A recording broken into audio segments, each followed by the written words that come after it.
내 이름은 사다켄고 24살의 공장 노동자이다. 오늘은 거래업체 vs 하청업체의 자존심과 밥줄을 건 싸움에 대한 얘기를 소개할까 한다. 이 이야기의 시작은 나의 고등학교 시절로 거슬러 올라간다. 그때 우리 집은 자타가 공인하는 못 사는 집이었다. 형편이 어려운 이유는 내가 중2일 때 아버지가 다른 여자와 가정을 벌이고 집을 나갔기 때문이다. 나를 포함해서 우리 네 형제를 키우기 위해 엄마는 혼자서 돈을 벌고 살림을 꾸려나가야 했다. 요즘 같은 시대에 아이가 넷이나 있는 집이면 대가족이라고 할 수 있을 것이다. 더구나 그땐 동생들이 아직 어렸고 일일이 챙겨줘야 하는 나이라 엄마가 밖에서 일을 할 수 있는 시간도 많지 않았다. 따라서 수입도 얼마 되지 않았을 거라고 생각된다. 모자 가정이라서 나라에서 한부모 가정 수당이 나왔고 아동 수당도 받고 있었지만 학비를 시작해서 매일 들어가는 생활비를 충당하기에는 그 돈을 받아도 턱없이 부족했다. 고등학교에 올라간 후로는 나도 아르바이트를 시작했고 시간이 허락하는 한 동생들도 열심히 보살폈다. 하지만 생활 형편이 나아질 기미는 보이지 않았고 그날그날 끼니를 굶지 않는 것에 감사할 뿐이었다. 그런 상황에서 고민이 많았고 신중히 고민한 결과 대학 진학을 포기하기로 결정했다. 엄마가 능력이 부족해서 대학도 못 보내주고 대학 포기하게 해서 정말 미안해. 엄마가 왜 미안해? 엄만 우리 형제 키우느라고 매일 이렇게 고생이 많은데. 나도 이제 다 컸으니까 엄마 어깨에 짐을 덜어주고 싶어서 그렇게 결정한 거야. 나는 고등학교를 졸업하고 곧바로 집에서 가까운 곳에 있는 작은 공장에 취직했다. 그 공장은 금속 가공을 전문으로 하는 곳이었고 전자제품이나 의료기기 등 여러 기업으로부터 주문을 받아서 납품을 하는 하청업체였고 전형적인 소규모 특화 공장이라고도 할 수 있는 곳이었다. 종업원도 10명 정도로 작은 규모의 공장이었지만 사장님이신 후르무라 씨는 정말 좋은 분이었다. 또 작업 환경도 좋고 작업 조건도 의외로 굉장히 좋은 곳이었다. 퇴근하면 동생들을 돌볼 수 있는 여유도 있고 월급도 받고 행복하다는 생각도 하며 잘 지냈다. 그럴수록 공장에서 매일 열심히 최선을 다해 일했다. 월급도 나쁜 편은 아니었기 때문에 전에 비해 생활 형편은 한결 좋아졌고 역시 취직을 하길 잘했다고 이제 모든 게 좋아질 거라고 그렇게 생각했고 그렇게 믿었다. 어느덧 취직을 한 지도 2년이 지나 내 나이는 20살이 되어 있었다. 20살이 되면 치르게 되는 인생의 단 한 번뿐인 이벤트, 바로 성인식이 다가오고 있었다. 시에서 주최하는 성인식엔 학교 동창들과 오랜만에 얼굴을 보게 되는 자리이기도 하지만 나는 일찌감치 그 자리에 참석할 생각이 없었다. 집안 형편이 어려워서 남들 다 가는 수학여행도 못 갔고 학창시절도 친구들과도 좋은 추억 하나 없는 데다가 회사 일도 바쁘고 해서 성인식이라고는 해도 굳이 그 자리에 참석할 이유가 내겐 없었다. 하지만 성인식 안내엽서가 배달된 시점에 딱 맞춰서 중학교 동창인 모리구치 류우지란 애한테서 갑자기 라인이 왔다. 오랜만이다. 잘 지냈냐? 나 기억나냐? 너 근데 내 아이디 어떻게 알았어? 아, 여러 사람 거쳐서 복잡하게 알아냈지. 그건 그렇고 성인식 안내엽서 너도 받았지? 응, 받았어. 성인식 행사 끝나고 나서 중학교 동창회 하자고들 하는데 너 올 거냐? 아니, 난 성인식 안 갈 건데. 내가 그럴 줄 알았다. 너네 집 옛날부터 못 살잖아. 성인식 참가하려면 기모노 아님 양복을 입고 가야 되는데 네가 그거 마련할 돈이나 있겠냐? 나 그래서 안 가는 거 아닌데. 아, 알았다. 애들 말 들으니까 너 고등학교 졸업하고 바로 취직했다면서? 하긴 뭐 내세울 게 있어야 애들 앞에 나타나지. 괜히 쪽만 팔릴 것 같고 그럼 오기 싫을 수도 있지. 그럴 수 있어. 괜히 말 꺼내서 내가 미안하다. 속상하게 만들었네. 라인 알림에 뜬 이름을 본 순간 불길한 예감이 들었었다. 역시나 그 예감은 어긋나지 않았다. 중딩 동창 모리구치 류우지는 부잣집 사장님 아들이었고 금수저답게 어려서부터 뭐 하나 부족한 거 없이 화려하게 자라는 게 눈에 다 보였다. 학교에 몇몇 있는 금수저들에 대해서 일일이 신경 쓰고 싶지 않았지만 모리구치는 학교에서 가장 흙수저였던 나를 줄기차게 무시하고 모욕하고 심심풀이 땅콩으로 놀려먹는 재미로 살았다. 야, 너 교복 똥꼬바지야. 소매는 팔뚝 다 나오고 아무리 돈이 없어도 새로 하나 사 입어라 좀. 그리고 너 일찍 가서 집안일 해야 된다고 동아리 탈퇴했다면서? 가난한 사람들이 더 바쁘다는 옛말이 하나도 틀린 게 없다야. 하루도 빠지지 않고 계속되던 모욕을 견디는 것만으로도 버거웠던 중학생 시절. 내게 좋은 추억 따위는 허락되지 않았었다. 수학 여행비가 없어서 못 가게 됐을 때는 그동안의 모든 모욕 발언을 총망라해서 막말잔치가 절정에 달했었다. 이번 성인식에 참석하고 싶지 않았던 여러 이유들 중에서 모리구치를 다시 보고 싶지 않다는 것도 사실 꽤 큰 비중을 차지하고 있었다. 하지만 이렇게 대놓고 사람 속을 긁는데 여기서 내가 진짜로 안 가면 왠지 완벽하게 루저가 되는 것 같아서 동요가 일어나기 시작했다. 모리구치는 중딩 수준에서 한 걸음도 나아진 게 없었지만 나도 때늦은 중2병이 시작된 건지 이번엔 도저히 무시하고 넘길 수가 없었다. 나는 생각을 바꿔서 성인식에 참가하기로 결심했다. 뒤풀이로 열릴 예정인 동창회에도 참석하겠다고 연락했다.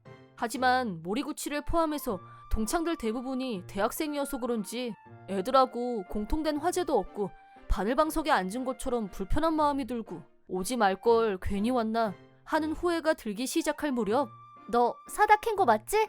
오랜만이다. 오마의 치오구나. 진짜 오랜만이다. 잘 지냈어? 먼저 말을 건네온 친구는 오마의 치오였다. 그녀는 중딩 시절 가장 인기가 많았던 우리 학교 최고 얼짱이었다. 성인이 된 치호는 그 시절 그 미모 그대로 어른이 되어 있었다. 역시나 동창회에 모인 남자애들의 눈길이 계속 치호를 따라다녔고 모두의 시선을 한 몸에 받을 만큼 그녀는 예뻤다. 예전에도 치호는 다른 애들과는 달리 나를 가난하다고 깔보거나 무시하거나 피하지 않았고 유일하게 똑같은 반 친구로 대해주던 좋은 아이였다. 그런 치호를 다시 만나게 돼서 정말 기뻤고 그래도 온 보람이 있다는 생각이 들었다. 물론 치호도 대학생이었다. 우리는 치호가 하고 있는 알바 얘기며 내가 지금 다니고 있는 공장 얘기 등등 서로 말하고 열심히 들어주고 자연스럽게 둘만의 대화에 푹 빠져서 다른 애들 따위는 신경도 안 쓰였다. 덕분에 아까 후회하던 마음도 사라지고 이 시간을 즐겁게 보내고 있었는데 지아! 야, 너 하필 제일 구린 애 옆에 있어. 그러지 말고 우리 테이블로 가서 같이 한잔하자. 사다 캔 거 너 집에 안 가냐? 오늘은 집안일 안 해? 너 내일 출근해야 되잖아. 얼마나 힘들겠어. 대학도 못 가고 육체 노동하는데. 모리구치가 우리의 대화를 깨고 중간에 끼어들었다. 하지만 그 녀석 말대로 이미 늦은 시간이었고 내일 일을 생각하면 집에 가야 할 시간이었다. 시간이 많이 늦긴 했다. 난 내일 아침에 일찍 나가야 돼서 이만 가봐야겠다. 오랜만에 만나서 너무 반가웠어. 그렇구나. 아쉽다. 우리 다음에 또 보자. 거지 같은 놈이 끼어들어서 씁쓸한 퇴장을 하게 됐지만 내일 일을 생각해서 먼저 일어나기로 했다. 하지만 그 다음날 어제는 너무 반가웠어. 아참, 나 누군지 알겠어? 그럼 알지. 근데 내 아이디 용케 찾았네? 내키지는 않았는데 모리구치랑 아이디 교환하고 나서 걔가 네 아이디 안다고 해서 물어봤어. 살다 보니 모리구치가 인생에 도움이 될 때가 다 있더라? 그렇게 된 거구나. 아무튼 연락줘서 고마워.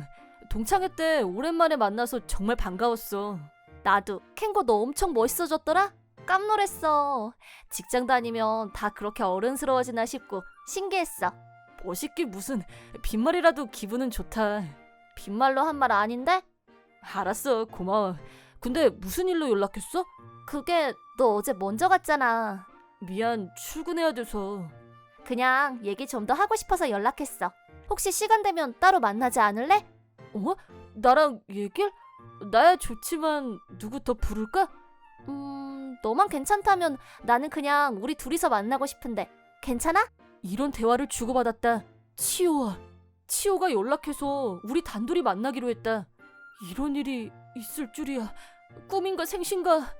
치호는 대학에서 마음 맞는 친구가 별로 없다면서 나하고 만나서 얘기를 해보니 정말 마음이 편했고 자꾸 생각이 났었다고. 얼굴이 빨개지면서 수줍게 말했다. 우리는 서로 마음이 금세 통했고 사귀는 사이가 되었다. 처음엔 치호가 적극적으로 대시를 했지만 정식으로 고백은 내가 먼저 해야겠다고 결심했고 어느 날 내가 고백을 했을 때 치호는 감동해서 눈물까지 흘리고 정말 기뻐했다. 용기 내서 고백하길 정말 잘했다는 생각이 들었다. 이렇게 치호를 만나서 서로 좋아하는 사이가 된 계기가 모리구치였다는 걸 생각하면 어이가 없지만 아무리 미운 놈이라고 해도 나와 치호를 만나게 해준 걸 생각하면 이젠 좀 덜 미워야겠다고 생각했다. 그렇게 치호를 만나고 4년이란 시간이 흘렀다. 나는 계속 같은 공장에서 일하고 있었고 사장님이 인정해주신 덕분에 승진도 많이 해서 꽤 지위가 올라갔다. 그런 와중에 예기치 못했던 또 다른 운명의 재회가 나를 기다리고 있었다. 우리 공장 사장님인 후로무라 씨가 어떤 사람을 소개해 주셨다. 모니로버 전기에서 새로 부임한 사람이 있어서 인사하라고 불렀어. 오늘부터 우리 공장 담당자로 온 모리구치 씨야. 인사해. 소개받은 사람은 다름 아닌 모리구치 류우지였다. 모니로버 전기는 대기업이었고 우리 공장에서 보자면 갑이 되는 존재이자 여러 갑 중에서도 절대적으로 가장 큰 고객이었다. 그 회사에서 우리랑 직접 교류하는 담당자가 중딩 동창이자 나를 대놓고 무시하던 모리구치라니. 아, 세상 진짜 좁지 않냐? 난 이렇게 일로 만나게 될 줄은 진짜 몰랐다. 그러게 말이다. 앞으로는 잘 부탁한다. 어쭈, 너 말투가 영 건방지다. 그렇게 꼿꼿한 자세로 나오겠다. 왜 꼰대처럼 그래? 우리 동창이잖아. 그건 과거 일이지. 정신 차려. 현재 우리는 갑과 을, 나는 거래주, 너는 하청. 신분이 명확히 다른데? 선을 명확하게 그을수록 서로한테 좋지 않겠어? 나보고 존대를 하라는 거냐? 굳이 그런 거지. 찰떡같이 알아듣네. 글쎄, 거래주나 하청이나 갑을 이전에 서로 도움 주는 평등한 관계 아닌가? 야, 그런 건 다 듣기 좋으라고 하는 말이고 실상은 갑과 을이라는 명확한 권력과 신분의 차이가 있는 거지. 내 말 한마디면 너네 회사는 휘청할 수도 있다는 거 한시도 잊지 말고 명심해라. 길게 얘기 안 해도 모리구치가 우리 회사를 어떻게 보는지 훤히 알 수 있었다. 가난한 동창생을 업신여겼듯이 지금은 자기네 하청업체를 발 아래로 취급하고 있었다. 실질적으로 모리구치가 담당자로 현장을 드나들게 되면서 야, 누가 커피 좀 가지고 와. 왜 이렇게 눈치들이 없어? 뭐야, 너 지금 나 꼬라보는 거냐? 계약 파기당하고 싶어? 눈 깔아. 싹수 없는 말투에 똥매너. 모리구치가 현장에 나타나는 날엔 회사 분위기가 말도 아니게 가라앉았다. 동료들은 모두들 성숙한 어른이다 보니 이것도 다 지나가리라 그런 태도로 쉽게 휘말리지 않았지만 사실 나는 성질 같아서는 멱살을 잡아서 바닥에 패대게 치고 싶은 마음이 굴뚝 같았다.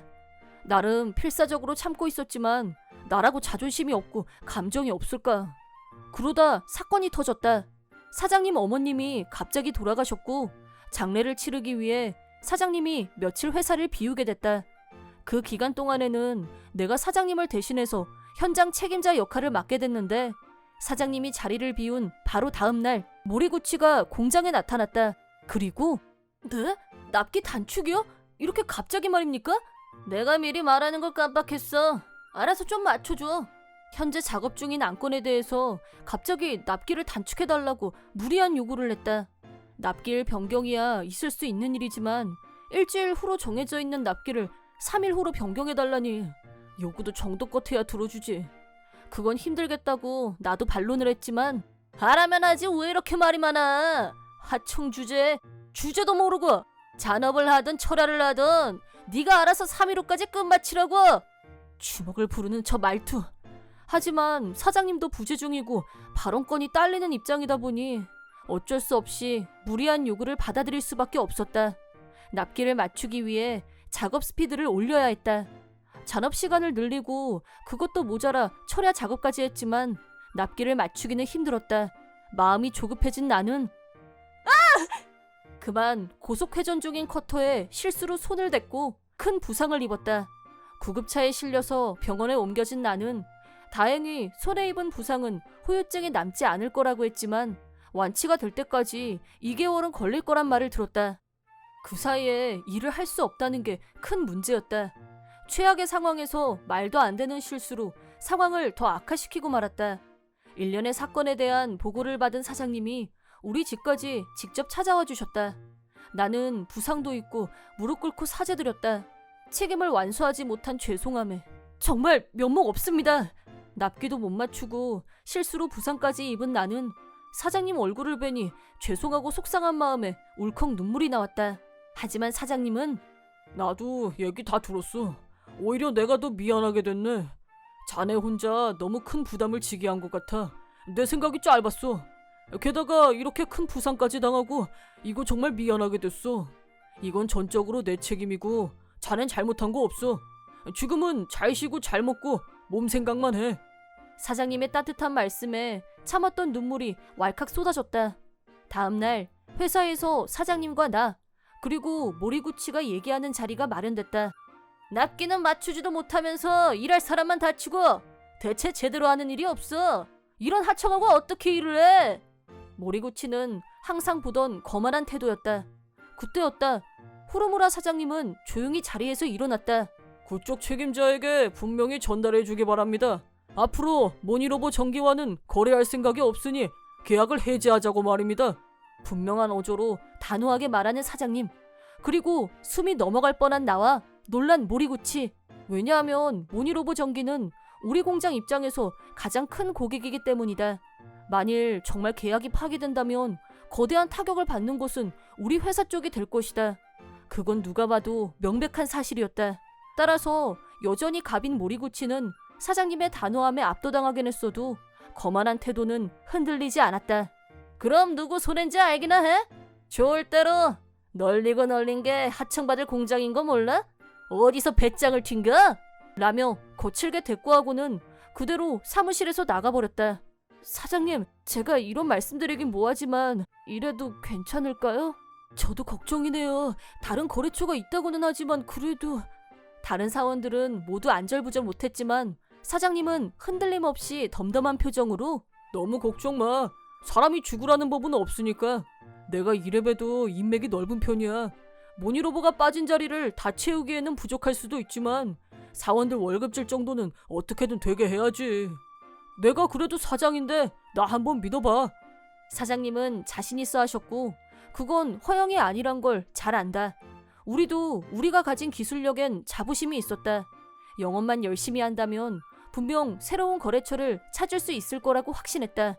하지만 그래도 모니로버 전기는 우리 공장 최대 거래처였다는 사실, 그 빈자리를 채우지 못한다면 우리가 입을 손해는 막대한 액수가 될 것이 뻔했다. 이번 사태는 모두 내가 저지른 실수 때문에 일어났고 따라서 내가 책임져야 한다고 마음먹은 나는 중요한 결단을 내렸다. 그리고 어떤 사람에게 전화를 걸었다. 여보세요? 나야. 지난번에 말한 거 하겠다고 말씀드려줘. 그리고 몇 달 후 제 아들놈이 큰 신뢰를 범했다고 들었습니다. 정말 죄송합니다. 계약을 해지하겠다고 하신 건 철회해 주실 수 없겠습니까? 죄송합니다. 뜻밖에도 모리구치가 자기 아버지인 모니로버 사장님과 함께 와서 정식으로 사과했다. 이런 일이 일어날 수 있었던 뒷배경에는 그날 내가 전화를 건 사람은 내 여친인 치오였다. 우리는 이미 결혼을 약속한 사이였지만 결혼 승낙을 받을 때 치오 아버님은 나에게 한 가지 조건을 내걸으셨다. 그건 바로 결혼을 할 거라면 자기 회사를 물려받아야 한다는 것이었다. 알고 보니 치오 아버님은 모니로버 전기의 강력 라이벌인 루키 전기를 경영하고 계신 분이었다. 학력도 재산도 아무것도 내세울 것이 없는 나였지만 내가 가진 기술과 열심히 일하는 성실한 자세, 가족을 부양하기 위해 책임감 있게 살아온 반듯하고 우직한 모습을 높게 평가해 주셨다. 자네가 내 뒤를 이을 결심만 선다면 후계자 수업은 한치의 빈틈없이 책임지고 진행하겠네. 그런 후에 내 뒤를 이을 수 있는지는 사원들과 중역 간부들에게 인정을 받아야만 가능한 일이야. 이 일이 결코 쉬운 일이 아니란 건 자네도 짐작하겠지만 그래도 해보겠나? 사실 나는 지금 일하는 공장에서 한 우물을 팔 생각이었기 때문에 다른 생각은 없었다. 무엇보다 그렇게 큰 회사의 경영을 책임질 자신도 없었다. 하지만 오랜 시간 내가 몸담았던 회사에 이런 막대한 손해를 끼치게 되고 나니 무슨 일이 있어도 이번 문제는 내가 해결을 해야겠다는 결심을 하게 됐고 루키 전기의 후계자 수업을 받겠다는 뜻을 장인어른께 전달하면서 나 역시 조건을 하나 내걸었다. 다름 아닌 우리 공장과 계약을 체결해달라는 것이었다. 다시 말해서 라이벌 회사에 우리 기술을 써달라는 제안을 던진 것이다. 장인어른과 후루무라 사장님을 만나게 한 후 의견을 타진한 결과 장인어른도 우리 회사의 기술을 높이 평가하셨고 양쪽 모두 만족하는 분위기에서 계약이 성사되었다. 그 결과 막대한 손실이 예상됐던 부분을 완벽하게 만회한 것은 물론이고 그뿐 아니라 이 공장의 기술이 다른 곳으로 유출된다면 우리로서는 막대한 타격을 입게 됩니다. 그러니까 다른 계약은 보류했으면 좋겠다 이겁니다. 사실 우리 공장이 갖고 있는 기술은 세계 어디에 내놔도 손색이 없는 톱클래스 수준이었다. 모니로버 전기의 주력 상품 중에는 우리 공장의 기술이 없으면 생산이 불가능한 제품도 있을 정도였다. 그런데 만약 라이벌 기업에 그 기술을 빼앗기게 된다면 자신들의 경쟁력에도 큰 문제가 생길 것이 분명했다. 나는 이런 모든 상황을 분석한 후에 장인어른의 조건을 받아들인 것이다.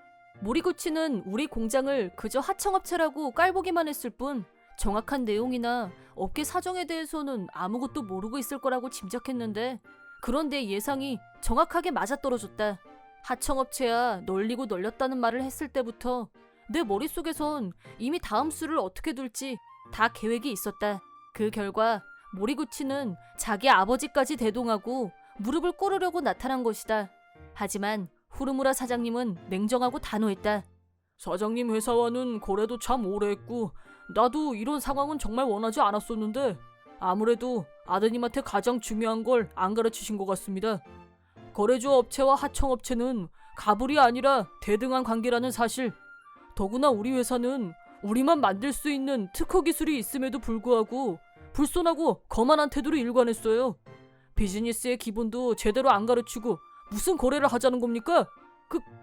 그건 거래를 하기 전에 자식 교육부터 먼저 제대로 하고 내보내라 이 말입니다. 그렇게 모리구치 부자의 부탁은 완전 거부당했고 결과적으로 모리로버 전기는 인기 상품의 생산을 중지할 수밖에 없는 상황에 몰렸다. 사업은 축소되고 물론 도산 위기까지는 가지 않았지만 루키 전기와의 라이벌이라는 명칭은 포기해야만 했다. 아버지의 분노를 유발하고 신뢰를 잃은 모리구치는 회사에서 잘리는 수모를 당했다. 물론 모니로보사 돌대가리 아들 이란 닉네임을 얻고 업계에서 모자란 놈으로 일약 유명세를 타면서 어떤 회사에서도 받아주지 않는 불청객으로 전락. 결국 그러다 찾아간 곳이 우리 회사처럼 하청업체 회사였다고 한다. 그 회사 사람들과는 잘 아는 사이여서 모리구치가 어떻게 일하고 있는지 물어봤더니 내가 누군 줄 알아? 나는 모니로버에서 잘 나가던 사람이야. 니들하고 나를 동급으로 보지 마. 하는 말마다 진상도 그런 진상이 없다는 대답이 돌아왔다. 그렇게 온갖 잘난 척에 진상을 제대로 떨더니 결국 얼마 못 견디고 제 발로 나갔다고 했다. 모리구치가 들어갔던 공장은 불량 청소년이라던가 사회 부적응자였던 사람들을 갱생시키는 곳으로도 알려져 있는 회사로 사장님은 모리구치가 문제가 있다는 걸 알면서도 채용을 했던 거였는데 만약 그 회사에서도 못 버텼다면 세상 어디를 가도 일할 곳을 찾기란 불가능할 것이다. 지금은 어디서 뭘 하고 있는지 아버지인 모리구치 사장님도 행방을 모른다고 한다. 한편 나는 치오와 결혼을 했고 장인 어른과의 약속대로 공장을 그만두고 후계자 수업을 받으며 열심히 업무를 배우고 있다. 그동안 큰 신세를 졌던 후르무라 사장님께 보답도 할 수 있었고 내 조건으로는 들어가기 힘들었을 유명 대기업에서 일을 하게 됐다. 대학 진학을 포기하고 취직을 선택했던 나로서는 한 번도 생각해 본 적이 없는 일들이라 사실 나도 적응이 잘 안 되고 있다. 그리고 현재는 내가 전에 일했던 공장의 영업 담당자가 되어 거래주와 하청업체로 관계가 변했지만 여전히 예전 동료들과 좋은 사이로 지내고 있다. 나중에 정년 퇴임하면 다시 우리 공장으로 와. 내가 재고용 책임질 테니까. 그때까지 사장님이 현역으로 계신다면 저도 기꺼이 가겠습니다. 어쩌다 보니 여기까지 따라오게 됐네. 자, 이거. 이게 뭐예요? 차비. 돈이 없으면 기차에 탈 수 없어. 열차 올 시간 됐다. 어서 가봐. 고마워요. 내가 이 다음에 꼭 이 은혜 갚을게. 말만 들어도 좋네. 그럼 나 기대하고 있을게. 농담이야. 박사님, 오늘도 진짜 기분이 상쾌해지는 날씨네요. 그렇다니까. 이 부품이 요즘 가격이 많이 올랐어. 갑자기 이렇게 많이 오르면 곤란하지. 안녕하세요. 네가 박사님이 말하던 루키구나. 네, 제가 루키예요. 이분은 부품 조달 담당 겸 매니저 일을 담당하시는 키코치 씨야. 처음 뵙겠습니다. 박사님한테 매니저가 있는 줄 몰랐어요. 너 몰랐구나? 이분 굉장히 유능하신 데다가 내 사촌 동생의 생명의 은인이기도 해. 네? 그건 무슨 얘기예요? 자세히 얘기해 주시면 안 돼요? 사촌 여동생인 미사토에게 문제가 생겼다는 걸 알게 된 것은 내가 초등학교 3학년이 됐을 무렵이었다. 그때 사촌 여동생 미사토는 초등학교 2학년, 나보다 1살 아래였다. 그날은 미사토가 자기 엄마랑 우리 집에 놀러 온 날이었다. 미사토 부모님은 미사토가 태어나자마자 이혼을 했다. 미사토 엄마는 싱글 마더가 되었고 회사에 다니면서 혼자서 미사토를 키웠다. 하자, 내가 이겼지? 뭐야, 나 또 졌어. 언니 너무 잘한다. 내가 좀 하지. 너한테는 몇 번을 해도 내가 다 이길 것 같다? 나도 게임기 갖고 싶다. 나도 연습해서 언니한테 이기고 싶은데. 너 아직 게임기 없어? 응, 우리 엄마는 그런 거 안 사줘. 그랬구나. 그럼 내 거 빌려줄게. 정말 고마워. 근데 너 지난번에 우리 집에 왔을 때랑 똑같은 옷 입고 있네? 미사토! 엄마, 집에 가자. 언니가 게임기 빌려준대. 그래도 돼? 안 돼. 그걸 네가 왜 빌려? 게임할 시간 있으면 공부해. 공부, 예습, 복습. 엄마, 알았어. 어린 내 눈에도 그 모습은 무섭고 불편하고 이상했다. 우리 엄마하고 둘이 얘기할 땐 이모도 잘 웃고 잘 떠드는 평범한 사람이었는데 미사토한테는 나까지 긴장될 정도로 무섭게 말하고 지나치게 엄했다. 우리 집에서 이 정도면 자기네 집에서는 대체 어떻게 할까? 너 오늘 케이크 4개 먹고 더 달라고 해서 또 먹더라? 응, 너무 맛있었어. 언니도 맛있다고 했어. 간식은 3일에 한 번. 딱 1개만 먹으라고 했지. 몇 번 말해야 알아들어? 몸에도 안 좋고 살만 찐다 했잖아. 너 실컷 먹고 살쪄서 옷 못 입게 되면 네가 그 옷값 다 물어낼 거야? 엄마, 잘못했어요. 그리고 게임은 누가 하라고 했어? 너 일부러 엄마 속상하게 하는 거니? 잘 들어. 네가 엄마처럼 되지 않게 하려고 필사적으로 너한테 투자하고 가르치고 있다는 것만 기억해. 엄마가 기대하는 만큼 따라와 주는 게 바로 네가 해야 될 일이야. 엄마가 뭐라고 했어? 엄마가 기대하는 만큼 따라주는 게 내가 할 일이야. 인류 대학, 인류 기업, 상류층 남자. 조기 교육에 조기 신부 수업까지 시키는 건 다 계획이 있어서야. 널 위해서 내가 얼마나 힘들게 일하고 있는데. 엄마, 울지 마. 내가 잘못했어. 미사토 엄마는 과잉 교육이라는 말로도 부족할 만큼 비정상적인 교육 방침을 계속했다. 미사토네 집에서는 룰이 계속 늘어났는데 간식 제한, 외출 제한, 친구 집에 놀러 가는 것도 안 되고 멋내는 것도 금지 조항이었다. 미사토 엄마는 딸한테 정말 요구하는 것도 많고 굉장히 엄하시네요. 좀 심하지? 나도 처음 그 얘기를 들었을 땐 정말 놀랐어. 그런데 왜 그렇게 요구하는 게 많은 거죠? 아무 이유도 없이 그러는 건 좀... 아니, 근데 아저씨는 미사토랑 아무 상관도 없지 않아요? 기다려. 키쿠츠 아저씨는 이제부터 나올 거야. 그리고 미사토 엄마도 그렇게 교육받으면서 자랐어. 줄곧. 너도 아는지 모르겠는데 엄한 부모님 밑에서 자란 아이는 자기가 부모가 됐을 때 엄한 부모가 되기가 쉽대. 전 처음 알았어요. 미사토 엄마의 엄마는 정말 엄격한 사람이었는데 루키 말대로 미사토 엄마가 미사토한테 저렇게 하는 것은 그녀가 자란 환경에 이유가 있다. 미사토 엄마도 엄하고 과보호적인 부모 밑에서 자랐다. 너 그 화장이 뭐니? 내가 너한테 화장해도 된다고 했니? 나도 이제 고등학생이야. 화장 정도는 해도 되잖아. 고등학생이면 화장해도 된다고 누가 그래? 그래봐야 네 얼굴이 어디 가니? 화장을 하나하나 어차피 똑같아. 그러니까 화장이라도 해야 조금이라도... 너 부모한테 말 대답하는 버릇 어디서 배웠어? 벌로 오늘 저녁 굶어. 그리고 속옷도 버릴 거니까 그렇게 알아. 그걸 왜 버려? 속옷도 못 입게 하면 어떻게 하라고. 네가 내 말을 안 들어서 그런 거잖아. 얌전히 있었으면 좋았을 것을. 공부도 못하는 주제에 겉멋만 들어서 화장이 나고 다니고 말이야. 너 성적이 이게 뭐니? 점수 좀 봐. 시험이 너무 어려웠어. 다른 애들도 다 점수 나빠. 어디서 핑계야? 누가 핑계대라고 가르쳤어? 다른 애들이 어려워서 점수 뭉개고 있으면 넌 더 높은 점수를 받아야 될 거 아니야. 정말 시험이 어려웠어. 너 계속 대들겠다 이거지? 좋아. 그럼 너 오늘 저녁 굶어. 넌 정신 상태가 글러먹었어. 벌로 화장실 청소해. 엄마, 나 어제도 저녁 못 먹었어. 억지로 굶으면 건강에 더 나쁜 거 아니야? 이게 근데 계속 떠들래? 한 끼 굶는다고 큰일 나? 슬림해지면 보기엔 더 나아. 학교에서 저체중이라고 밥 많이 먹으라고 했어. 얘가 왜 이렇게 말이 많아? 엄마 하지마. 제대로 하는 것도 없으면서 입만 살았어. 넌 잠자코 내 하고 내가 시키는 대로만 하면 돼. 엄마는 왜 맨날 나한테 화만 내? 엄마는 내가 싫어? 너는 꼴도 보기 싫어. 누가 나 닮으래? 얼굴에 성격에. 예쁨 받고 싶으면 네가 잘해야 될 거 아니야. 엄마 너무해. 엄마 미워. 너 거기 안 서? 내가 또 애한테 나도 이러려던 게 아닌데. 아니야, 이게 다 미사토를 위해서야. 그래, 다 잘 되라고 이러는 거야. 집을 뛰쳐나온 미사토는 밤길을 헤매며 걷고 또 걸었다. 엄마의 폭력적인 모습을 감당할 수 없었던 미사토는 그때 생각난 사람이 나였고 우리 집을 향해서 걷기 시작했다. 하지만 우리 집하고 미사토네 집은 100km나 떨어져 있었다. 당연히 어린아이 걸음으로 도착할 수 있는 거리가 아니었다. 배고파. 다리 아파. 더 못 걷겠어. 나 이제 어떡하면 좋지? 꼬마야, 어? 이렇게 늦은 시간에 왜 혼자 공원에 있니? 너 괜찮니? 아빠랑 엄마는?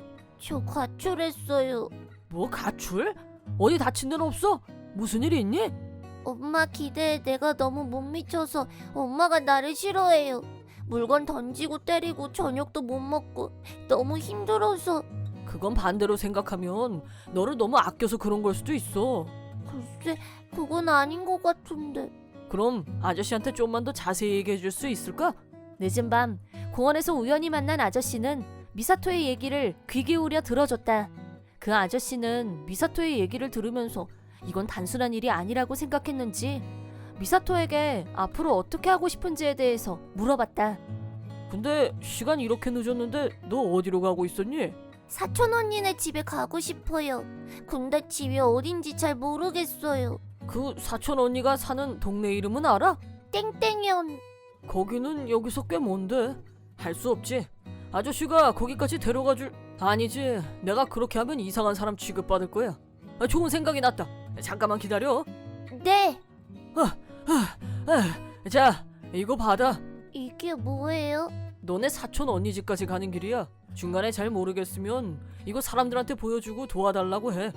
아마 널 사촌 언니한테 데려다 줄 거야. 아저씨 고마워요. 한 가지 주의점. 거기 왜 가냐고 누가 물어보면 엄마 심부름이라고 둘러대는 게 좋아. 안 그러면 경찰 아저씨가 와서 널 다시 집으로 돌려보낼 거야. 네, 알았어요.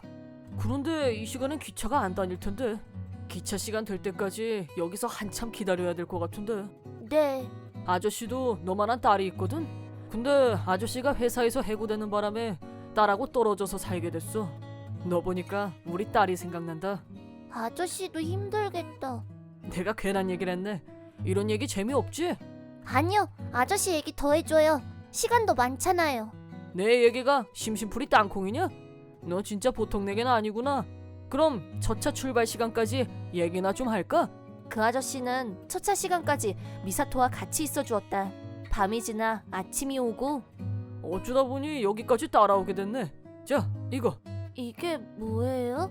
차비. 돈이 없으면 기차에 탈 수 없어. 열차 올 시간 됐다. 어서 가봐. 고마워요. 내가 이 다음에 꼭 이 은혜 갚을게. 말만 들어도 좋네. 그럼 나 기대하고 있을게. 농담이야. 그렇게 해서 미사토는 우리 집에 도착했다. 미사토가 혼자서 우리 집에 왔을 때는 정말 깜짝 놀랐었다. 옷은 다 해져 있었고 몸은 멍투성이었다.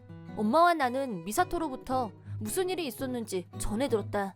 우와, 아저씨 진짜 좋은 분이네요. 고마워. 하지만 미사토가 가출한 상태인 건 변함이 없는 거잖아요. 박사님은 어떻게 하기로 하셨어요? 그거야 뻔하지. 한 가지밖에 더 있어? 우리 엄마야. 모전 여전. 그 얘기는 우리 엄마는 위대한 복수를 하기로 결단을 내렸어. 캬, 진짜 내 스타일이야. 그리고 하나 더 덧붙여서 은혜 갚는 일도 잊지 않았지. 다녀왔습니다. 너 어디 갔다 왔어? 너 얼마나 혼나야 정신을 차릴래? 가출이라니. 나도 한 번도 못 해본 일이야. 어디서 배운 버르장머리야? 쥐방울 만한 게 벌써 가출이나 하고 정신이 있어 없어? 잘못했어요. 엄마가 너무 무서워서 도망친 거야. 또 핑계. 맨날 남 탓만 할 거야? 어디서 뭐 하다가 지금 들어왔어? 옷은 어디서 갈아입었어? 가출한 애 꼴이 왜 이렇게 멀쩡해? 밖에 뛰쳐나가서 때 빼고 강내고 들어올 거면 아예 개목걸이에서 개집에 가둬놓고 키워줄까? 엄마, 난 사람이야.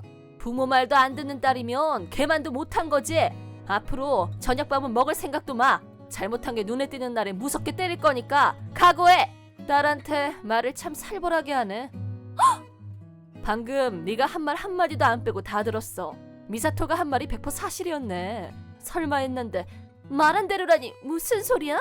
미사토가 가출하고 한밤중에 애 혼자 떠돌다가 길에서 어떤 아저씨한테 차비를 받아서 어렵게 우리 집에 왔어. 뭐? 언니네 집에? 애가 그 먼 데까지 혼자서? 너 네가 네 딸한테 무슨 짓을 한 건지 알고 있니?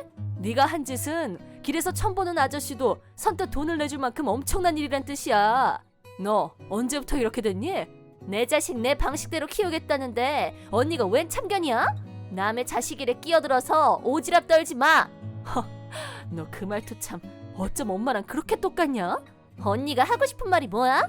지금 네가 하고 있는 짓이 엄마랑 했던 거랑 똑같다는 생각 안 드니? 아직도 모르겠어?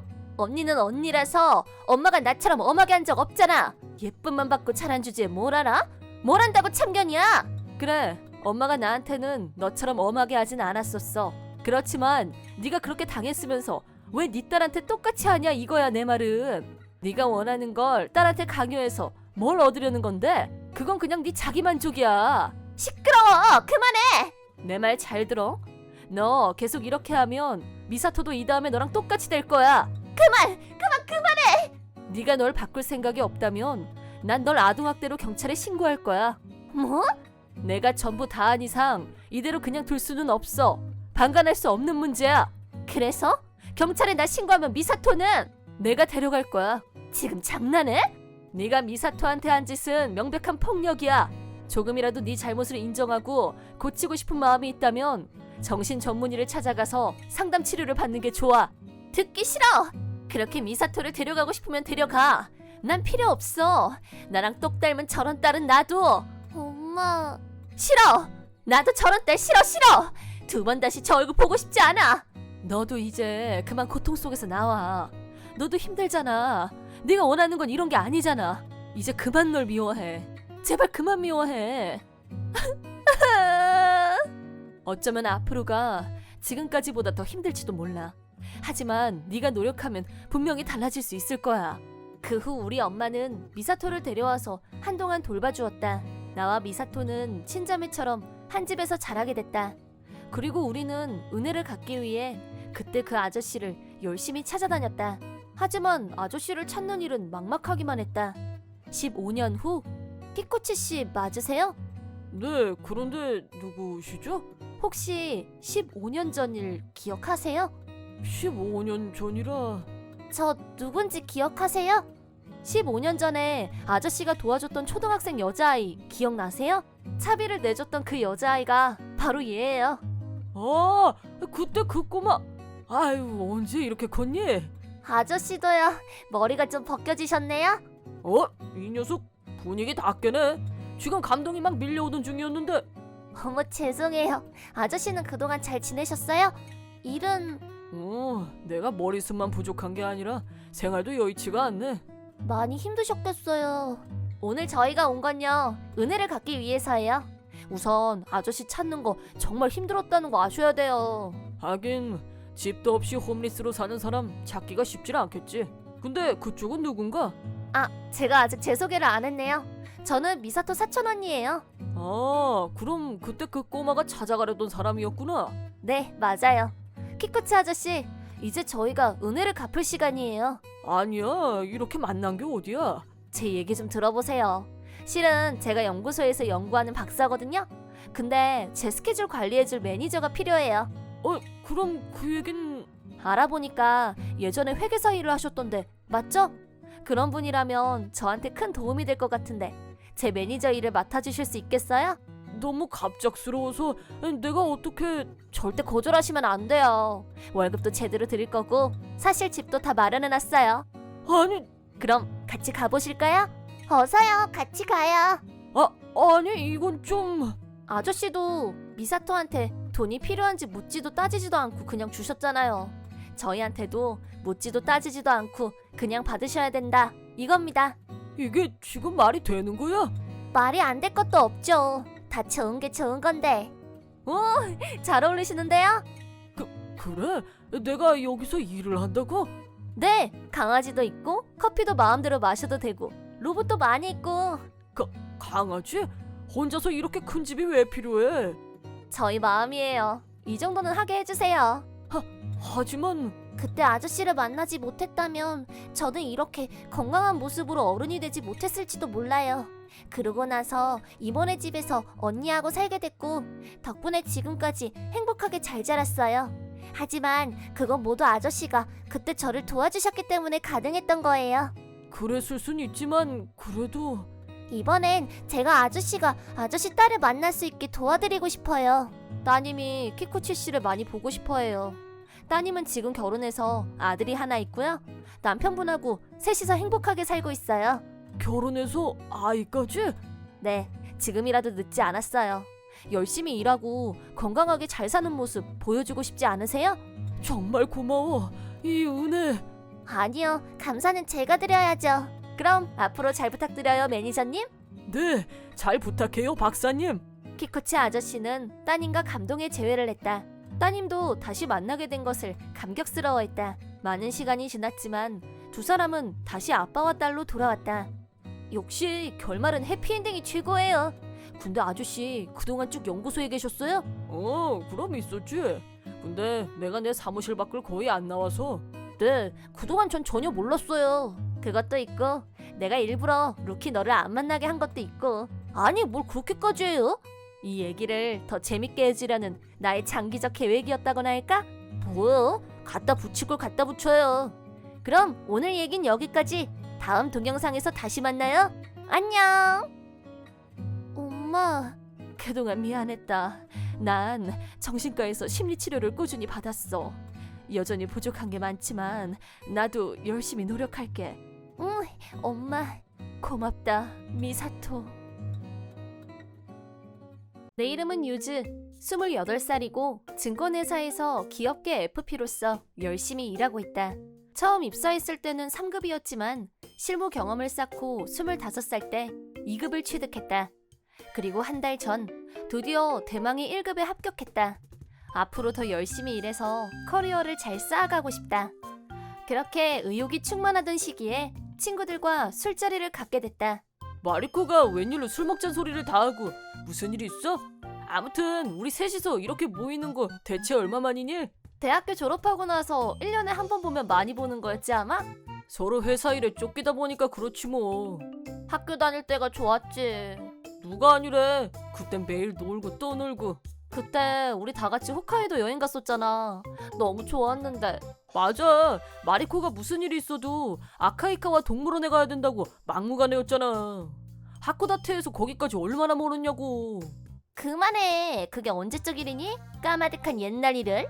마리코가 다 큰 아기라 우리가 맨날 응석 들어줬는데 회사는 어떻게 다니나 신기하다. 그거 다 옛날 얘기라니까. 나 남친하고 완전 잘 지내. 그 남친하고 오래가네? 당연하지 그럼. 2년 후면 우리도 30인데 난 너네 둘처럼 일만 하고 못 살아. 아유, 하여간 말을 해도 하나도 안 변했어. 얘 오늘 시작부터 막 달리고 있잖아. 심상치가 않아. 남친도 머지않아 본성을 알게 될 텐데 큰일이네? 그럼 대박이지. 오늘 만난 치사토와 마리코는 같은 대학, 같은 과에서 공부한 친구들이다. 특히 치사토는 고등학교 때부터 친했기 때문에 최고 절친이라고 할 수 있고 신청했던 수업이 거의 비슷했기 때문에 어느 순간부터 우리 셋이 항상 붙어 다니게 되었다. 둘 다 잘 지내는 것 같아서 다행이다 하고 속으로 생각하고 있을 때 마리코가 얘기를 시작했다. 오늘 두 사람한테 보자고 한 건 다름이 아니라 매우 특별한 중대 발표가 있어서야. 응? 뭔데 그렇게 거창해?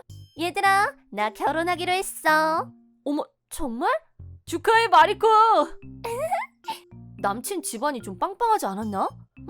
좀 살지. 시아버지가 부동산 회사 경영하시는데 제법 규모도 있고 유명해. 그럼 마리코는 장차 사장 부인이네? 좀 있어 보이지? 대학 졸업하고 첫 입사한 회사에서 만난 상사가 사장 아들. 그리고 로맨스가 시작. 자연스럽긴 한데 이건 뭐 드라마지 뭐. 나도 나름 노력한 게 많아. 연상의 남자들이 좋아할 만한 화장에 옷 스타일까지. 그래, 애썼다. 아무튼 결혼하게 된 거 축하해. 너네 둘은 아직 독신에 남친도 없고 정말 걱정이다. 난 계속 시험 준비하느라고 소개팅도 한번 못하고 살았어. 나도 출장이 많아서 정신없이 왔다 갔다만 한 것 같아. 그러니까 니들은 어쩜 그렇게 남자 복이 안 따르는지. 마리코, 네가 최고의 따봉인 거 알았으니까 그만하시죠. 뭐야, 화났어? 너 설마 썸도 안 타본 거? 우리는 자기 인생을 위해서 열심히 싸우면서 치열하게 살고 있어. 남편 잘 만났다고 네가 성공했다고 생각하는 건 네 생각일 뿐이야. 은근 기분 나쁘네. 헐, 둘 다 취했어. 이러다 진짜 싸움 나겠네. 둘 다 진정하고 자 일단 물부터 마시자. 아 참, 유주 너 국가 자격증 딴 지 얼마 안 됐다고 그랬지? 응, 뭐라고 했더라? 파이널 판타지라고 그랬나? 완전 다르거든. 파이낸셜 플래닝 기능사. 고객의 재무관리, 금융에 대해서 어드바이스하는 직업이야. 돈하고 관련된 일이야? 응, 수입, 지출, 가족 구성, 부채, 자산 규모 이런 고객 정보를 듣고 그걸 토대로 효율적인 자산 운용에 대해서 조언하는 거지. 그런 일도 국가 자격증이 필요해? 나도 공부하면 딸 수 있을 것 같은데. 이게 진짜 놀고 있네. 그럼 너 월급은 많이 받아? 이번에 1급 취득했으니까 월급 조금 오를 것 같긴 한데. 정말? 그러면 오늘 술값은 네가 내. 뭐? 내가 요새 피부 관리 받으랴, 헤어 관리 받으랴. 월급날 많이 남았는데 돈이 다 떨어졌어. 넌 돈 없으니까 나보고 살아 이거냐? 증권회사 다니는 잘 나가는 친구가 이 정도는 아무것도 아니잖아. 너 처음부터 그럴 생각으로 우리 모이게 한 거냐? 그래서 주문도 제일 비싼 걸로 시키고. 별로 안 비싸. 기껏해야 두당 6,000원 정도야. 그 돈 벌기는 쉬운 줄 아냐? 어머, 우리 남친 올 시간이다. 나 데리러 온다고 했거든? 나 먼저 갈게. 오늘 잘 마셨다. 야! 너 그냥 누가 가래! 아, 머리 아파. 나 토할 것 같아. 너 물 좀 마셔. 고마워. 근데 마리코 말이야. 쟤 어째 성격이 옛날보다 더 이상해진 것 같지 않냐? 좀 그렇네. 앞으로 거리를 좀 둬야 될 것 같아. 결혼 청첩장은 보내올 거고 거기만 갔다 오고 그 뒤로는 연락 안 하고 안 받는 쪽으로 해야겠어. 동감. 마리코는 결혼한다는 말만 던져놓고 계산도 안 하고 먼저 가버렸다. 남편이 장차 회사를 물려받을 돈 많은 사람이란 건 좀 놀랍긴 했다. 마리코 성격은 우리도 감당하기 힘든데 부잣집 도련님이 어떻게 그 비위를 맞췄을까? 신기하다면 신기하고. 마리코가 드라마 여주 뺨치게 연기를 잘했거나 남친 눈치가 거의 꽝이거나 뭐 둘 중에 하나가 아닐까 싶다. 썩 기분이 좋지는 않았지만 마리코가 먹고 마신 것까지 같이 계산하고 나하고 치사토도 가게를 나왔다. 유주 너 뭐야? 너 일부러 나 무시하니? 무시하지 말고 빨리 답장 좀 해. 마리코, 연속해서 라인 보내는 건 좀 아니지 않니? 나 지금 신칸센 타고 어디 가는 중이거든? 그럼 핸드폰 할 시간이 있겠네. 나 지금 귀중한 쉬는 시간이야. 근데 신칸센 타고 어디 가? 가고시마. 고객하고 미팅이 있어서. 겨우 한 사람 만나자고 그 먼 데까지 간다고? 필요하면. 교통비는 회사에서 나오니까. 장거리 이동하면 피곤하지만 대신에 며칠 더 쉴 수 있어. 대박이네. 생각보다 괜찮은 회사네. 상사가 간 김에 여행도 하고 즐거운 마음으로 다녀오라고 했는데 여가 즐기려면 우선 일을 제대로 잘해놓는 게 먼저겠지. 제법이다. 국가 자격증을 괜히 커피 터지게 따는 게 아니네. 그래서 너 용건이 뭐야? 라인 왜 보냈어? 아 맞다. 진짜 중요한 얘기하려고 했었는데 유주 너네 엄마 패션 디자이너 맞지? 응, 지금은 단골 고객만 상대해. 그 얘긴 갑자기 왜 물어? 내 웨딩드레스 혹시 부탁할 수 있을까 해서. 우리 엄마한테? 남편하고 시댁에 좋은 인상을 주고 싶어서. 글쎄, 엄마 요즘 패션쇼 준비 때문에 바쁜 것 같던데. 그러지 말고 네가 친구가 결혼한다고 잘 좀 얘기해주면 안 될까? 근데 나 아직 너한테 청첩장도 못 받은 것 같은데? 결혼식은 언제 할 거야? 다음 달. 뭐? 다음 달? 왜? 무슨 문제 있어?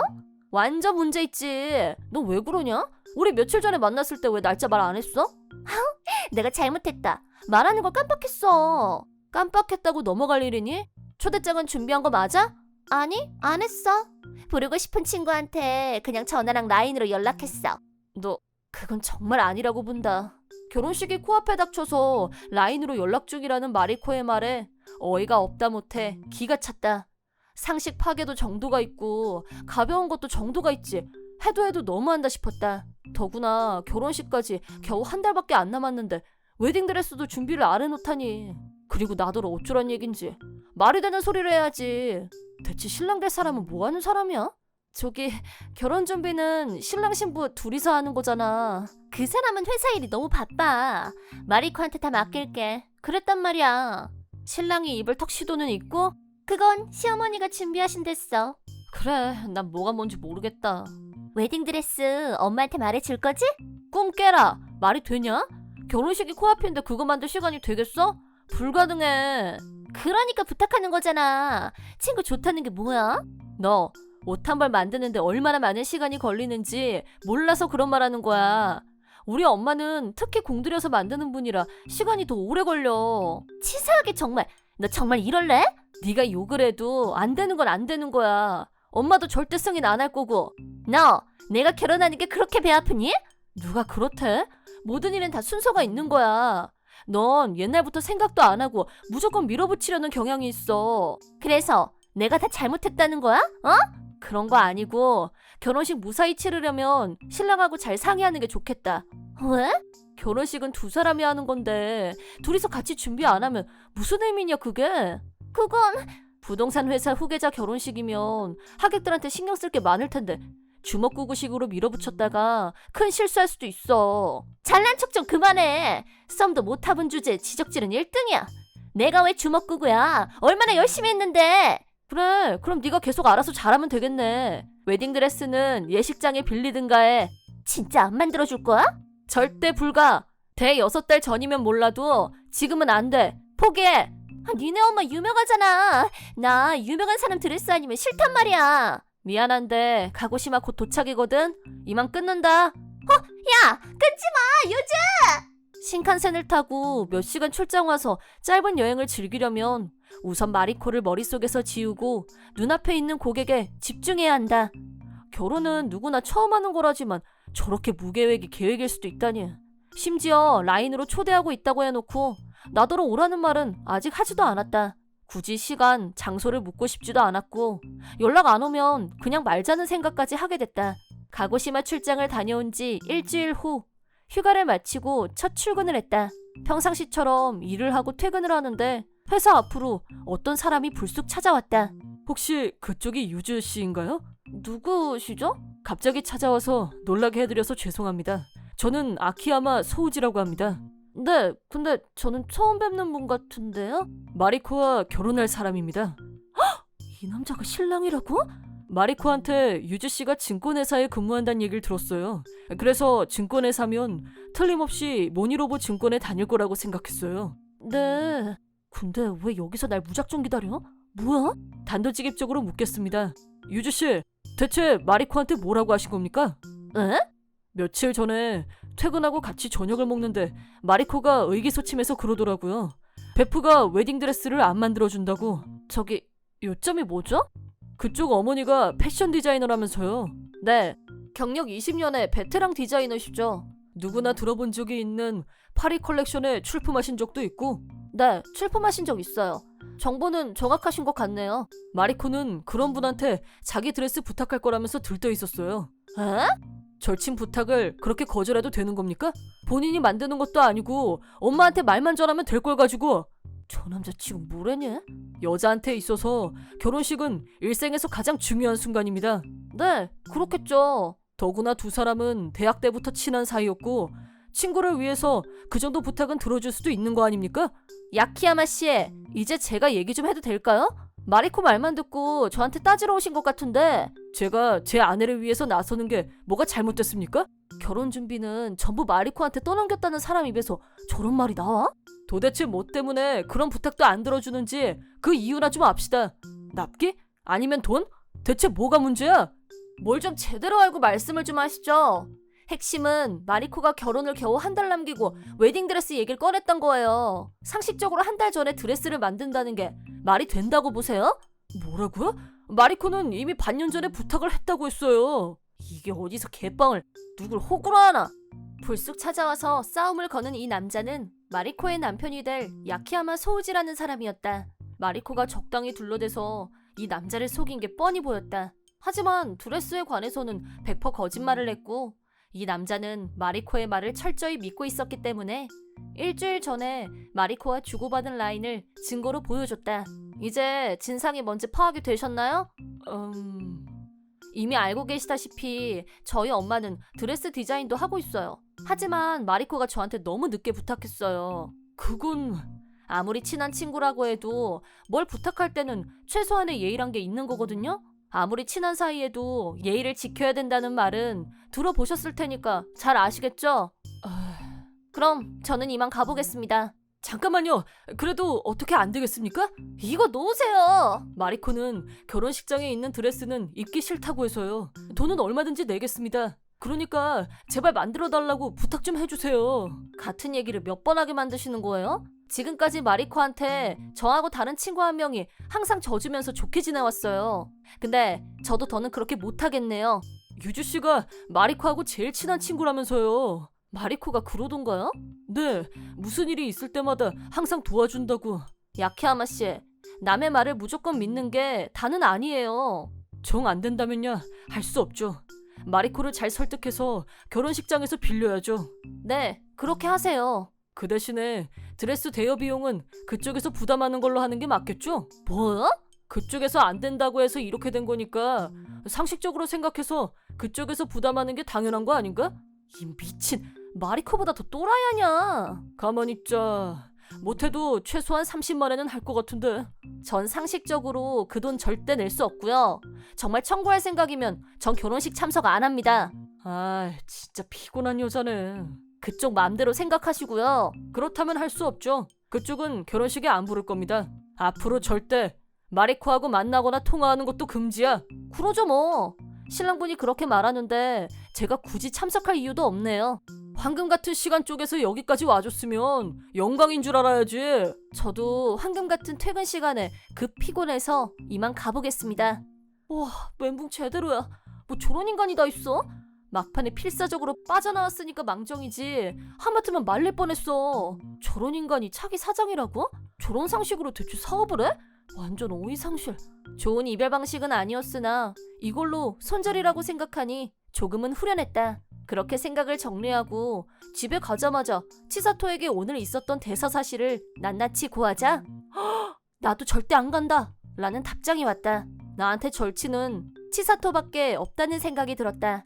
3주 후 마리코의 결혼식 날 나란히 불참하는 대신 치사토를 몇 년 만에 우리 집으로 불러서 둘이서 특별한 타이틀 없이 그저 파티 기분을 즐겼다. 그때 마리코로부터 분노의 전화가 걸려왔다. 여보세요? 야, 이것들아! 누구야? 나야, 마리코! 마리코?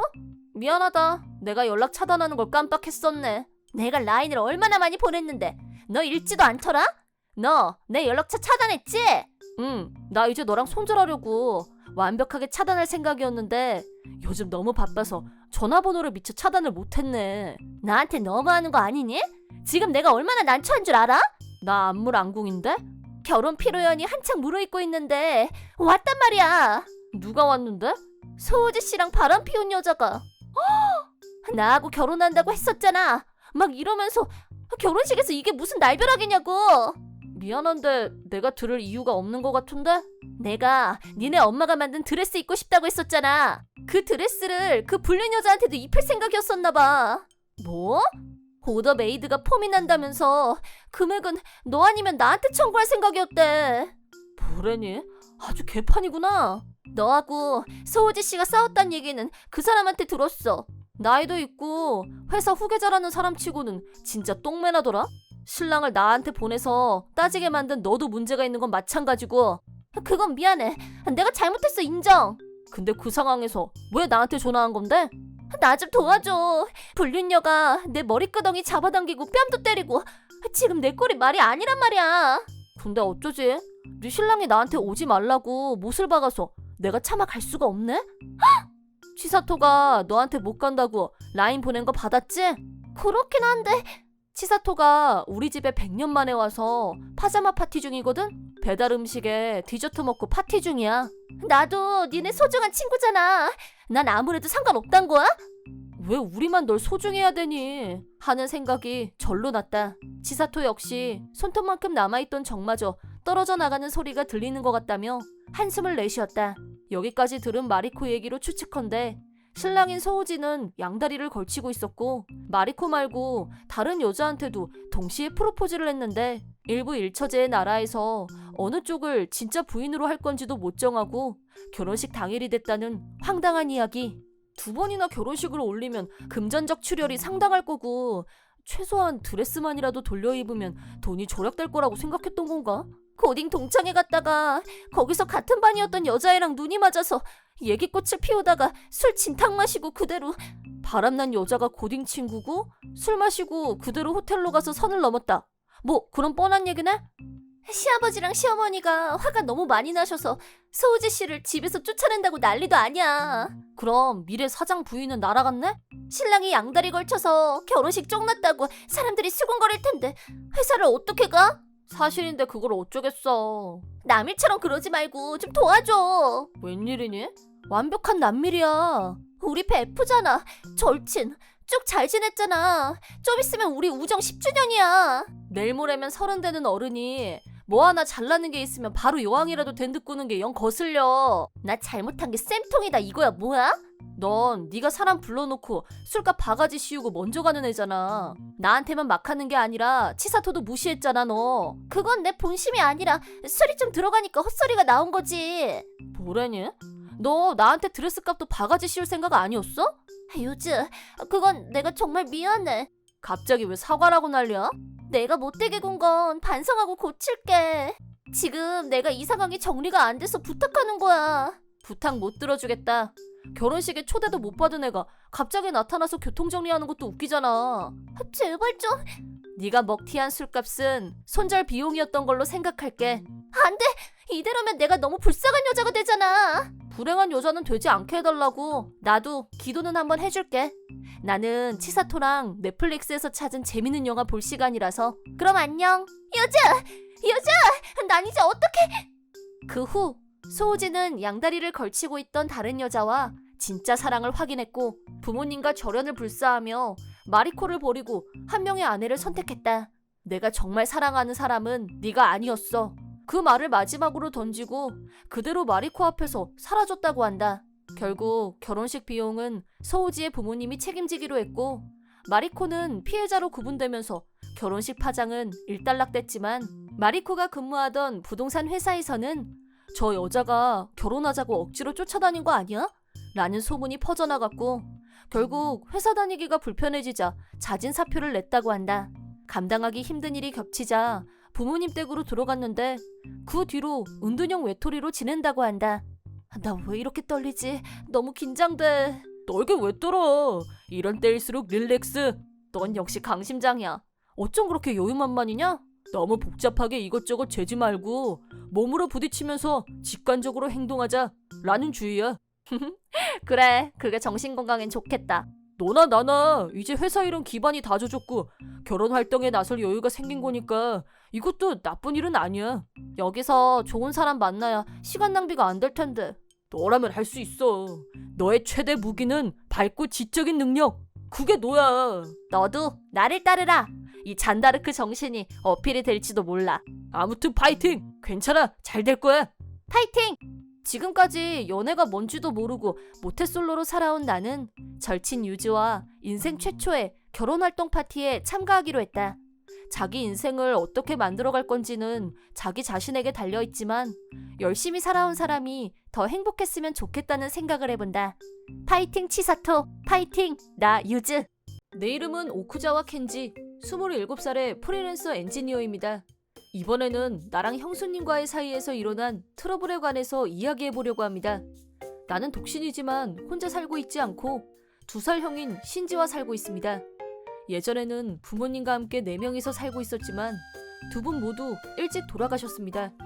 둘 다 출가를 하지 않아서 그냥 그대로 형제들끼리 살기로 했습니다. 우리 형제는 특별하게 사이가 좋은 건 아니었고 겉모습도 성격도 정반대입니다. 형은 예전부터 친구도 많고 자유로운 영혼이고 반의 중심에 있는 타입이고 한편 나는 내향적인 데다가 사람을 사귀는 것도 서툴러서 어릴 때는 매번 비교당해서 분한 적도 있었지만 형이 부럽기도 했습니다. 하지만 지금은 둘 다 나이를 먹어서 형에 대한 콤플렉스는 사라져갔습니다. 나는 컴퓨터 엔지니어로 재택근무를 하고 있었고 형은 차 수리공으로 일하고 있어서 각자 일하고 있습니다.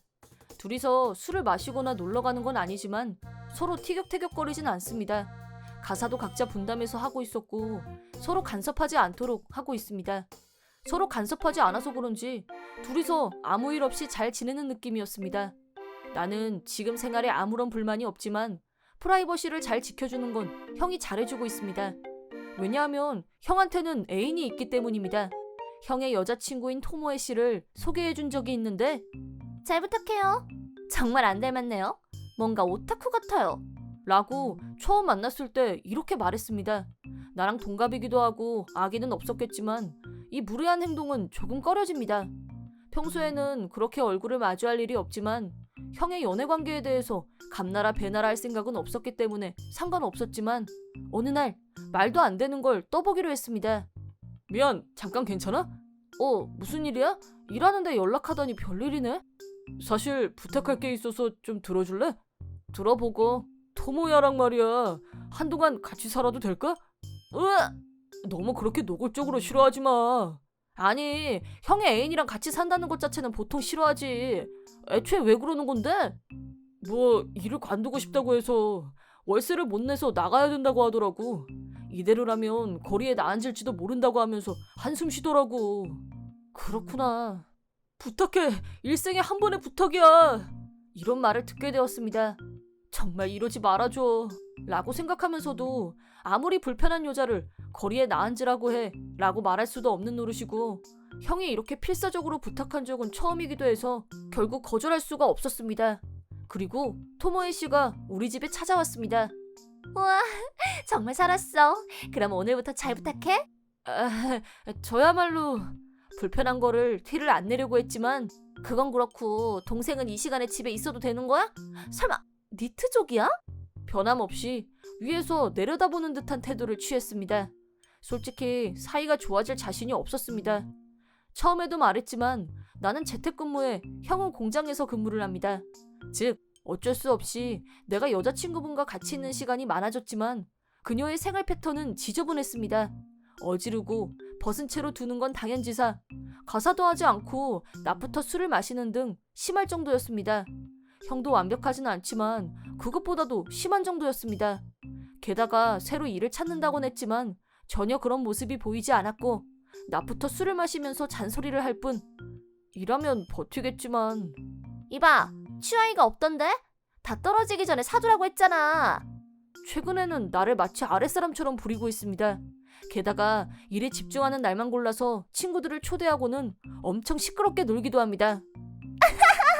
진짜로. 진짜라니까. 당연히 나한테 허락을 받지 않고 마음대로 부른 것이었습니다. 시끄럽네 진짜로. 매번 그러니 내 스트레스는 계속 쌓여만 갔으며 일에도 지장이 가기 시작했습니다. 이제 더 이상 참을 수 없었던 나는 형에게 제대로 말을 꺼내보려고 했으나 있잖아, 저 사람 언제까지 있는 거야? 도모에 말이야? 누구긴 누구겠어. 나는 집에 계속 있으니까 알지만 다른 일을 찾는 기미가 전혀 없는걸? 게다가 태도는 참을 수가 없다고. 진정해, 미안해. 내가 사과할게. 형한테 사과받는다고 해서 아무것도 해결되는 건 없어. 그것보다도 빨리 새로운 직장을 찾으라고 해줘. 9일로 마침 할 얘기가 있는데. 일단 토모야하고도 얘기해봤는데 아예 그냥 나랑 평생 같이 살고 싶다고 하던데. 그건 설마. 결혼하기로 했어. 대체 어떻게 돌아가고 있는 건지. 잠깐 동안 신세 지는 거라고 생각했는데 결혼이라니. 결혼할 거니까 둘이서 집을 나갈 거라고 생각했는데 그런 무른 생각은 그대로 접어버렸습니다. 집안에는 그녀의 물건이 차곡차곡 쌓이기 시작했고 점점 새로운 가구들이 늘어났고 이 집에 아예 눌러앉을 생각으로 행동하고 있었습니다. 이렇게 우리 집은 형네 부부와 함께 3명이서 살게 되었습니다. 솔직히 내가 뒤가 캥길 건 아무것도 없지만 신혼이라는 이유로 아무 거리낌 없이 무흐한 관계를 만드는 두 사람이었습니다.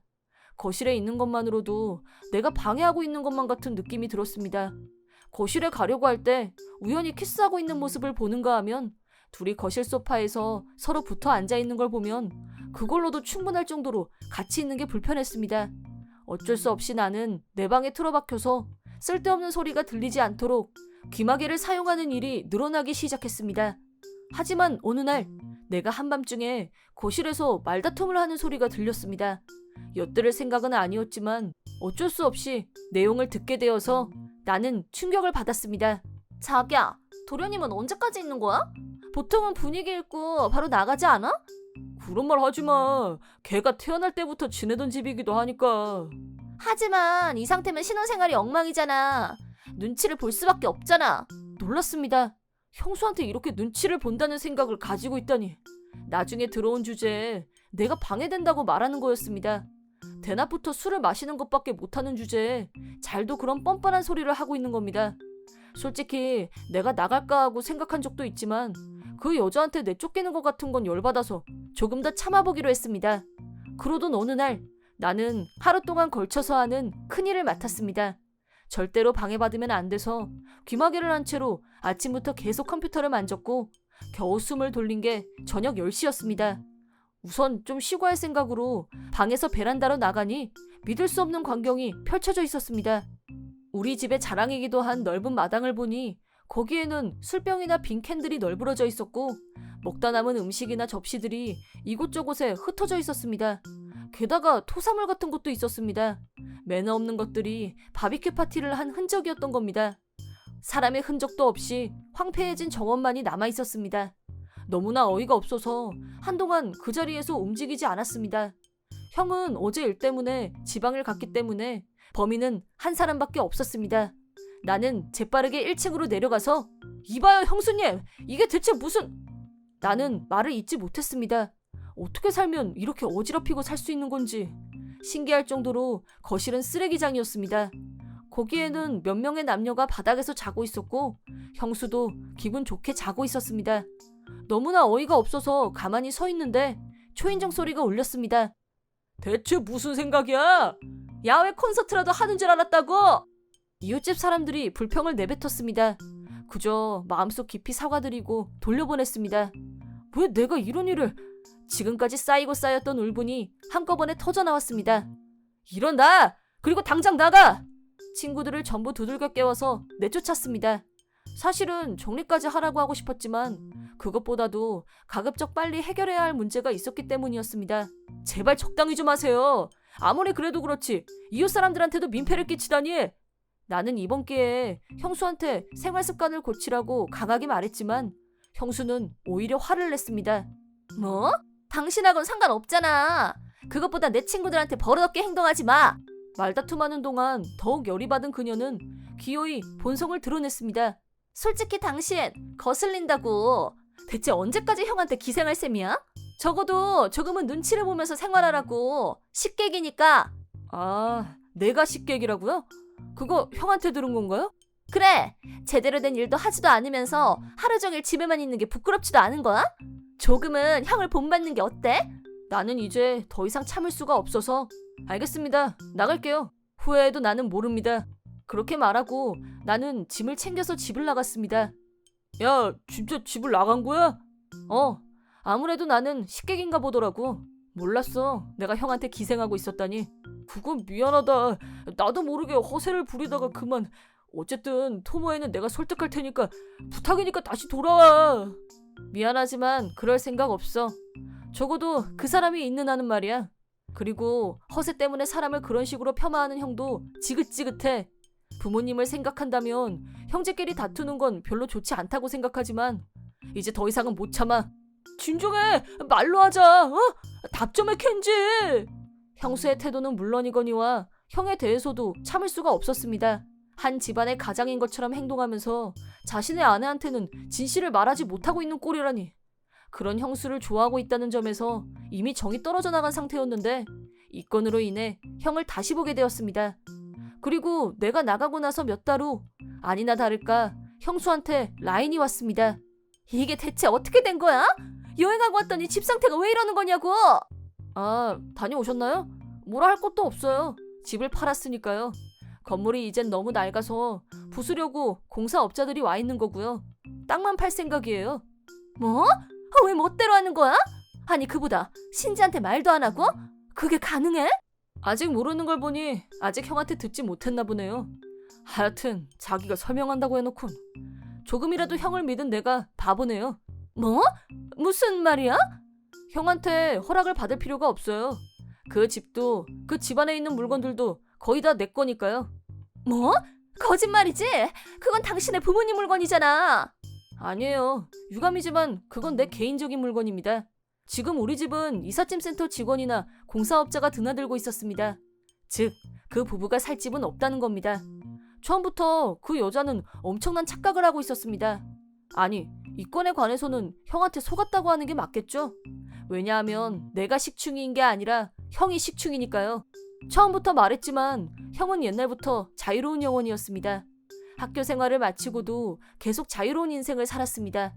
가끔 돌아왔을 때면 부모님한테 돈을 달라고 했고 그러고서는 다시 어딘가로 사라져버렸습니다. 그걸 계속 반복했었습니다. 나는 열심히 일해서 대학에 가고 계속 엔지니어로서 열심히 살고 있었습니다. 정말로 우리 형제는 정반대라고 생각합니다. 부모님도 살아계셨을 때는 형의 행실에 난감해했지만 아버지도 어머니도 형이 하고 싶은 대로 하게 뒀습니다. 하지만 그런 부모님의 인내심도 끝이 보였습니다.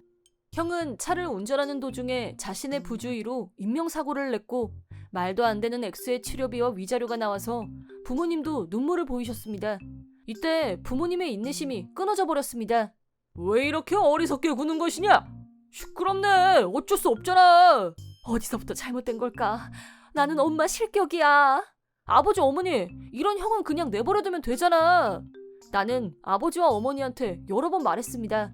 하지만 부모님은 자신들이 형의 어리광을 받아준 것 때문에 생긴 대금은 갚아야지 하고 말했습니다. 결국 대금을 전부 대신 지불해 주셨습니다. 그 결과 아버지는 할아버지한테 물려받은 훌륭한 토지를 팔 수밖에 없었습니다. 그럼에도 불구하고 행동을 고치지 않은 형은 아버지와 크게 싸우고 집을 나가서는 연락이 끊어졌습니다. 내 아들은 켄지 한 명이라고 생각할게. 우리들이 장남인 신지한테는 모르기만 했는데 너한테는 고생만 시켰구나. 남길 수 있는 건 많지 않지만 이 집과 가전을 전부 켄지의 명의로 바꾸도록 할게. 너도 재택근무를 하고 있으니까 집을 가지고 있는 게 낫지 않니? 아버지 어머니 고마워요. 나 끝까지 아버지와 어머니를 보필할 거니까. 형의 교육 방침에 대해서 아버지와 어머니를 원망한 적도 있었지만 나를 제대로 사랑해주고 있다는 걸 알게 되었으니까 나는 형에 대한 건 잊고 부모님과 서로 도우면서 살기로 결심했습니다. 아버지와 어머니는 형이 일으킨 트러블 건도 있고 해서 인생은 무슨 일이 일어날지 몰라 라고 하면서 집의 명의나 보험금의 수취인을 전부 내 이름으로 변경했습니다. 그러고 얼마 지나지 않아 두 분 다 교통사고로 돌아가신 거였습니다.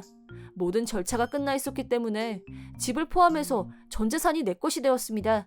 하지만 두 분의 장례식 날 어디서 들은 건지 신지가 돌아온 겁니다. 아버지, 어머니, 내가 잘못했어. 이제부터는 마음을 고쳐먹고 진지하게 일할게. 둘의 불전 앞에서 무릎을 꿇으며 사죄하고 있는 겁니다. 하지만 나는 이런 걸로 형을 용서할 생각은 없었습니다. 아버지도 어머니도 형이랑 절연해서 이제 더 이상 아들이라고 생각하지 않는다고. 자기가 필요할 때만 돌아와서는 유산을 노리는 거라면 돌아가. 너한테는 한 푼도 줄 수 없어. 그렇게 엄청 소리를 지르면서 화냈습니다. 솔직히 형과 주먹 다짐할 것도 생각하고 있었지만 유산 같은 건 필요 없어. 나 지금부턴 정말 열심히 일할 거야. 그러니까 부탁해. 아버지랑 어머니가 살았던 이 집에 돌아갈 수 있게 해줘. 형이 눈물을 글썽거리며 말하길래 아무 말도 나오지 않았습니다. 집으로 돌아오는 조건으로 취직을 하라고 했으며 형은 몇 번이고 고생하면서 이 일을 찾게 된 것이었습니다. 확실히 취직을 하게 되면서 다소 성실해지긴 했지만 3살 버릇 80까지 간다고 완전히 바뀌진 않았습니다. 돈 씀씀이는 컸고 저금은 당연히 없습니다. 나에게 돈을 달라고 하진 않았지만 자기의 연관된 비용을 한 번도 지불한 적은 없습니다. 즉 완벽한 식객이었던 겁니다. 그렇게 살아오던 남자가 마음을 고쳐먹고 온다는 건 애초부터 없었겠지만 설마하니 식객을 한 명 더 늘려서 자신에 대해서는 하나도 말하지 않고 나를 식객 취급하다니. 이것만큼은 절대로 용서할 수 없었습니다. 업자한테 해체가 끝났으니 확인 부탁드립니다. 라는 연락이 와서 오랜만에 집으로 돌아가니 그 바보 커플이 기다리고 있었습니다. 내가 잘못했어. 좋아하는 여자한테 허세 부리고 싶은 마음 알잖아. 내가 화가 나는 건 형이 허세를 부려서 그런 게 아니야. 본인이 얼마나 아버지와 어머니한테 폐를 끼쳤는지는 알고 있는 거야? 아버지와 어머니가 돌아가시고 나서 마음을 고쳐먹고 일한다고 했는데 생활 습관을 전혀 바꾸지 않았잖아. 거기다가 나를 식객 취급하면서 이런 바보 같은 여자를 데리고 오다니. 내가 직구를 날리자 형은 입을 다물었습니다. 그랬더니 형수도 나한테 달라붙기 시작했습니다. 이 사람도 나쁜 마음을 먹어서 그런 건 아니야. 그러니까 용서해줘. 지금까지 사이좋게 지냈는데 갑자기 너무하잖아. 사이가 좋아? 식객 주제에 나를 니트족 취급하고 마음대로 휘젓고 다니더니 쓰레기 같은 친구들을 데리고 와서 이웃 사람들한테 민폐를 끼치는 당신하고 대체 누가 언제 사이가 좋았단 거야? 그건 여기서 형은 헉 하고는 고개를 들었습니다. 하지만 이 땅은 아버지가 팔았으니까 이제 집 재산이 아니잖아. 뭐? 그런 거야? 저번에 이 땅도 네 거가 될 거라고 말했잖아. 정말 여기까지 보면 토모에 씨도 형한테 속은 게 가엾을 정도였습니다. 형은 예전에 사고를 내서 그 치료비를 부모님이 지불하려고 이 땅을 판 거예요. 즉 형은 돈도 없는 데다가 정가자란 거죠. 충격으로 그 자리에 쓰러진 형수님. 거기다 나는 형한테 한마디 하기로 했습니다. 그리고 이 땅 말인데 내가 몇 년 전에 다시 샀어. 뭐? 하지만 엄청 비쌌는데. 나는 형처럼 돈을 낭비하지도 않고 착실하게 저금도 하고 있어. 언젠가 이 땅을 사서 아버지와 어머니를 기쁘게 하고 싶었어. 뭐 그 전에 둘은 모두 이 세상에는 없지만 내 나름대로 효도하려고 했던 거니까. 그 정도 돈이 있다면 우리들도 조금은 돌봐달라고. 정말로 이번에는 마음을 고쳐먹을 테니까. 나도 이제 2번 다시 친구들 집에 안 부를 거고 어지럽히지 않을 테니까. 켄지, 아니면 서비스라도 해줄까? 나는 두 사람의 말을 무시하고 업자한테서 건네받은 서류를 확인하고는 서명을 하고 바로 그 자리를 떠났습니다. 무시하지 마! 라는 형의 목소리가 들렸지만 바로 택시를 타고 그 자리를 떠났습니다. 나는 두 사람이 가까이 오지 못하도록 방범이 제대로 되어 있는 고급 아파트로 이사했습니다.